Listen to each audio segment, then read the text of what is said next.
Goalies. Probably the most difficult position to predict in fantasy hockey. I know a lot of you guys like to now go the zero goalie strategy, the exact same as me. I like to take my goalies about round 7 and on and hope for the upside of them becoming the starter or starting goalies that are falling and produce a ton of value in fantasy hockey. This video, guys, I'm going to be giving you my 5 favorite goalies to draft going into the season. None of them are going to be big names, so you may be surprised and there may be some hot takes in here, but I'm very curious to your comments. Hopefully everyone remembers the Joseph Woll take from last year and then Stuart Skinner 2 years ago. So my goal this year is to find those 2 goalies going into 2024 that should produce massive value at very, very affordable ADPs. Let's jump into the video.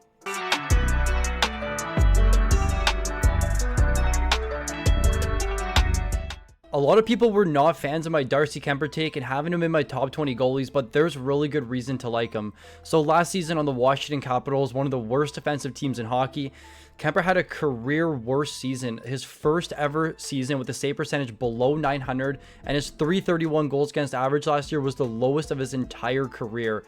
But you have to keep in mind that he's now on the LA Kings, a team that actually ranked 3rd for save percentage last season and 5th for goals against average. For Darcey Kuemper, he's a career .914 save percentage and a .261 goals against average. One down year, and now he's on a brand new team at a massive discount, going goalie 20 off the board. So he started just 30 games last season after starting around 50 games over 3 of the last 5 seasons. He's off of the Washington Capitals, as I mentioned, the ranked 28th best defensive team in the NHL last season, but he's now moved over to the LA Kings, who were the 6th best defensive team. So as I mentioned, LA Kings in 2023, the 5th best save percentage at .912 and the 3rd best goals against average at 2.56. And this was with a 36-year-old Cam Talbot as their starting goalie and David Riddick, who's 31 years old, as the backup goalie. 2 goalies I was on quite a bit last season. I love taking LA King goalies, and Darcey Kuemper here now moves into a #1 role on a team that consistently produces very strong defensive numbers, and their goalies tend to always break out for really good goals against average and really good save percentage. There's no competition on the LA Kings. They made a trade for Kuemper for a good reason, for him to be that starting goalie that they've hoped for in the last couple seasons. So for our projection this year for Kuemper, 57 games started, 32 wins, 1,640 saves, a .910 save percentage, and a .270 goals against average. This is actually a pretty conservative numbers based on the new team right now. But with Kuemper, he can easily surpass these numbers and become a top 10 to 12 goalie going into the season. At ADP 105 and goalie 20 off the board, I'm completely fine if you go the zero goalie strategy. Take Kuemper in round 8 or round 9 to be your goalie #1 for this fantasy season. He's going to be likely my most drafted goalie going into this year. I love the LA Kings as a team, and Kuemper is going to be one of my best goalies going into this year. So hopefully by this time of watching this video, you've watched the sleepers video already and saw how much I like Pyotr Kotchetkov going into the season. I like the Carolina goalies in general. It's just a matter of finding which goalie is going to stay healthy the longest and which goalie should take over the starting role. So last season, Carolina, the #1 defensive team in the NHL, and has been a top 3 defensive team over the last 3 seasons. This is a massive benefit when drafting any goalies. You typically want to draft offensive players on strong offensive teams and goaltenders on strong defensive teams, and this is exactly what you're getting from Pyotr Kotchetkov going into the season. So in the second half of 2023, so the last 41 games of the season, Kotchetkov had the 5th best save percentage at .923 and the 3rd best goals against average at .204. He finished 2023 with a 23-13-3 record, a .911 save percentage, and a .233 goals against average with 4 shutouts in just 40 starts. Extremely good numbers from a guy that was virtually undrafted and was just a waiver wire pickup from you. And honestly, I don't think he's worth the keeper status right now, but he could be a guy that could be a top keeper going into the next season, contingent on what happens with Freddie Andersen.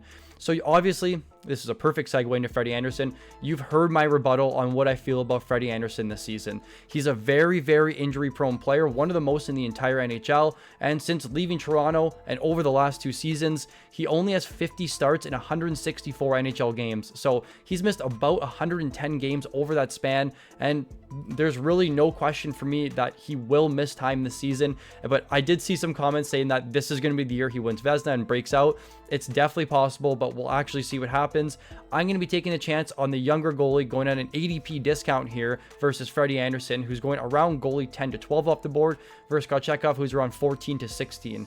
Now, goalie 16 off the board should be a priority in all of your drafts. If you draft Kotchetkov or if you draft Freddie Anderson, I'm completely fine grabbing the tandem and going both goalies. If you watch the mock drafts recently, I've been going both goalies in round 7 and 8, securing the Carolina tandem, who should be good for a sub 240 goals against average and a over 910 save percentage. This is extremely good numbers in categories leagues.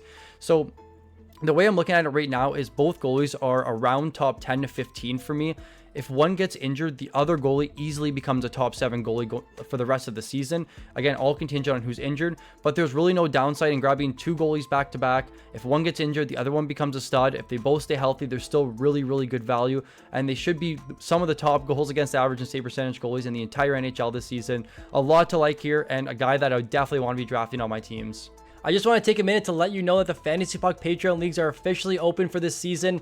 This is our second annual season. We had over 84 managers competing last year, and we're hoping to reach over 100 this year. Make sure you secure your spot. The links will be in the description below. If you have any questions, just make sure you leave a comment on this video or join our Discord and send me a message at FPMike. I'll be sure to answer as soon as I can. We have drafts beginning as early as mid-September. Everything will be live streamed, so you're going to be able to watch your drafts back again. You'll be able to compete and talk with other active managers within the Discord. It's super exciting. Again, any questions, let me know in the comment section below, and I'll be sure to answer. Now, no more me. Let's just go back into the video. Joonas Korpisalo has been arguably one of the most talked about goaltenders for myself through our live mock drafts and in our Discord. Now, there's a lot of questions surrounding this Boston team going into the season, especially in the back end. So with Jeremy Swayman currently unsigned, I don't really know what to expect. But let's say he has a hypothetical late start going into preseason. He doesn't really start training camp. It's going to take him a little bit to build up. Or there's the other side of it where we see kind of what happened with William Nylander in the contract holdout, where he didn't start the season and played about half the year. These are both possibilities, and both are beneficial to Joonas Korpisalo. But even if Swayman signs before preseason starts, I still think he has a ton of value. And the reason being is we just haven't seen Boston actually have a starting goalie over the last 5 years. They've been running with a tandem, a 1A and 1B. And I don't know if things are going to change now that Ullmark's gone. I can kind of see it being the same, but there is a big question mark there. So 2023, a lot of people were on Korpisalo, and he didn't really have a good year. He had 49 starts, posted a 21, 26, and 4 record, an 890 save percentage, and a 327 goals against average. He was droppable in almost all leagues after going goalie 15 to 20 in some drafts. A lot of people were expending a lot of draft capital on him, and there was really no good reason why, other than that he was pretty good with LA for the short stint that he was there. But now he's on Boston, who ranked 5th in goals against average last season, 3rd in save percentage. And I get it. Swayman's a world-class goalie. Ullmark was the Vezina candidate in 2022. But remember, Ullmark, when he was in Buffalo, was also a backup goaltender, had a 912 save percentage and a 278 goals against average in Buffalo, and then came to Boston, had a 924 save percentage and a 228 goals against average. We can see similar numbers coming from Korpisalo going into this season. So finally, we don't know how to predict this goalie tandem and who's going to play where, but even if Korpisalo gets a 40%, a 35% start share, he should still be in line for very good goals against and save percentage numbers. So going into the season, we have him projected for 32 starts, 22 wins, a 927 saves, a 108 goals against, a 916 save percentage, and a 258 goals against average with 3 shutouts, going ADP 183, virtually undrafted. If you're going to take Swayman, take Korpisalo. If you need a goalie 3 at the end of your draft with the upside to be a goalie 2, I would be taking him at ADP 183. Again, in 12-team leagues, he's going virtually undrafted. There's question marks with Swayman right now, meaning Korpisalo's draft stock should only continue to go up as Swayman begins to not sign. And that's the way I'm playing it right now, but he's definitely someone I'm extremely interested in going into the season. This may be one of the most spiciest takes in this video, but Juustus Annunen's going virtually undrafted right now, but bear with me as I break this down. So of goalies with a minimum of 40 starts last season, Alexander Georgiev had the 7th worst save percentage and the 13th worst goals against average. Now if we change that data to a minimum of 50 starts, the 2nd worst save percentage and the 3rd worst goals against average, meaning he was arguably one of the worst starting goaltenders in 2023. But in 2022, I get it. He had a 918 save percentage, a 253 goals against average, and a 40-16-6 record. He was a league winner 2 seasons ago, but last season, a lot of people were exhausting a top 4-round pick on him, and he completely busted. So over Colorado's last 23 games, Georgiev had 14 starts, an .893 save percentage, and a .334 goals against average, versus Juustus Annunen, who had 9 of those last 23 starts, a .942 save percentage, and a .171 goals against average. So at some point, Colorado has to make a decision. Do they either A, lower Georgiev's workload, or B, do they give Annunen the net and let him run with it? Now, I don't think the latter is going to be the option this season. I can see them just splitting potentially 50-50 at some point. It's just a matter of how we expect Georgiev to play this year. So I get it. Annunen is a risk. With only 18 starts under his belt in his career, he has a lot to prove. But that was everyone's rebuttal when I talked about Joseph Woll last season and when I talked about Stuart Skinner 2 years ago.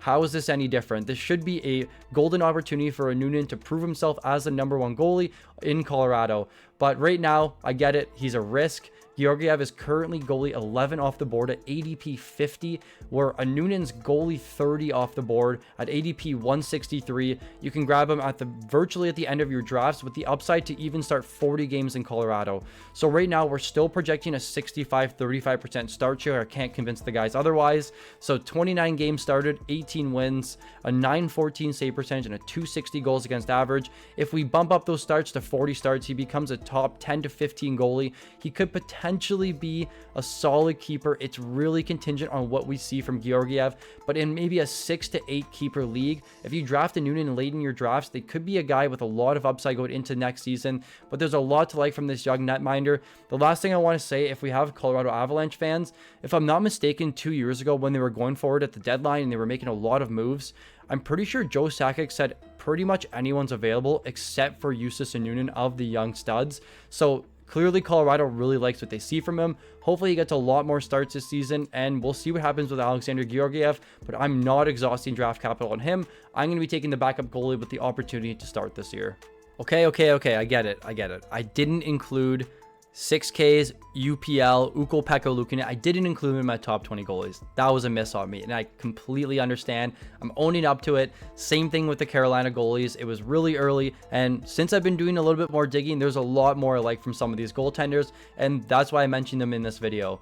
So I do think Devon Levi does start in the NHL this season, and he probably will take some starts away from UPL, but I think Ukko-Pekka Luukkonen still is the clear #1 goalie. He stepped in when they needed it big time and was the starting goalie for the latter half of the season. About midpoint to the end of the season, he was a starting goalie. They did try out the Levi experiment. It failed, but Levi should be up this season and be maybe impactful as a backup goaltender, but I can't see him taking starts over Ukko-Pekka Luukkonen. So even in a regression season for the Buffalo Sabres, UPL managed to step in, take over the net, posting a 27-22-4 record, a .910 save percentage, and a .257 goals against average, including 5 shutouts. If you added him in like the second half of the season, he was extremely good. I did add him in a few of my leagues, and he paid off huge dividends for me. So last season, Buffalo was the 20th best defensive team in the NHL. Nothing really to write home about, but now with their 3-headed monster on the back end with Owen Power, 1st overall pick, Rasmus Dahlin, 1st overall, and Bowen Byram, I think he was 4th overall pick. That's a very good top 3 defenseman. And now hopefully with Tage Thompson healthy, they can finally show that explosive offense that we saw 2 seasons ago, and the Sabres can potentially be a playoff team going into the season. So in the second half of last year, Ukko-Pekka Luukkonen had the 15th best save percentage out of 61 qualified goalies and the 11th best goals against average. He's currently the 18th goalie going off the board. And I think if you want to grab Darcey Kuemper, Kotchetkov in round 8 or 9, and Ukko-Pekka Luukkonen around 9 and round 10. Those are a very good, 2 good starting goaltenders that should get quite a bit of volume, very good upside with the goals against average and save percentage, and you're not really exhausting a lot of draft capital. Again, I don't like to go goalies early because they're a complete mystery each and every season, and with UPL at ADP 92, I'm seeing them going even later in drafts right now, around 100 to 120, which means in 12-team leagues, round 9, round 10, very good value from a guy that should be a starter in Buffalo. So this season, we project him for 53 starts, 30 wins, a .912 save percentage, and a .267 goals against average. In our projections, he's about goalie 10 to 12, and that's extremely good value given he's going goalie 18 off the board right now. Definitely someone I want to be rostering on my teams. I love the volume there, and I love the upside from the Sabres team going into 2024. That will do it for the must draft goalies video. If you enjoyed the video, make sure you leave a like, and if you're new to the channel, please subscribe. Thank you so much for watching, guys. We still have openings in our Fantasy Puck Patreon League, and if you want access to all of our projections, everything will be in the description below. If you have any questions at any time, feel free to reach out to me either on YouTube through the comment section or Discord through my DMs. I'm always open and I'm always willing to talk hockey. Let's have a good season, guys, and I'll see you guys in the next video.